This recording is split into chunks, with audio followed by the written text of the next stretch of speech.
Il y a des textes récents qui parlent d'adultes qui ont pour objectif de projeter leur sexualité sur des enfants qu'ils qualifient de sexualité miniature. Or, nous sommes tous conscients que les enfants n'ont pas de sexualité. L'Organisation mondiale de la santé, en 1952, a défini la santé publique comme une science, un art de prévenir les maladies. Il est fort intéressant de le rappeler parce que là, il y en a une qui est très grave.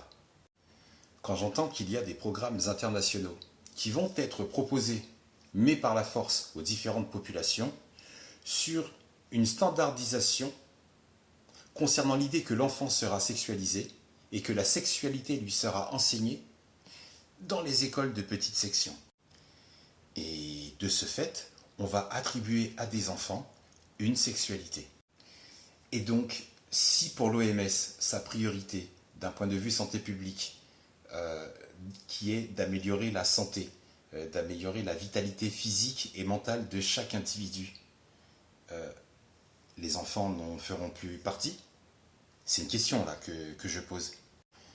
Encore une chose qui m'interroge, c'est sur la déclaration des droits sexuels de planification familiale internationale.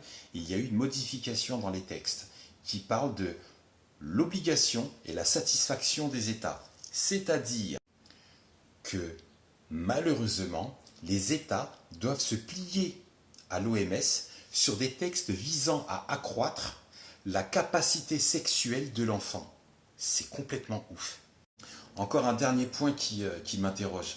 Leurs textes disent que les enfants vont être les partenaires des adultes pour être éduqués au plaisir et à la satisfaction liés au toucher du corps. Toucher qui? Toucher quoi? C'est pas très clair, ou au contraire peut-être trop clair. Et c'est peut-être moi qui ai du mal à l'entendre, j'ai peur de ce que je suis en train de comprendre. Et si ces textes passent, si ces textes ne sont pas contestés, ne sont pas rejetés par le peuple, ma question c'est, est-ce que le peuple est au courant de ce qu'on prépare à nos enfants ?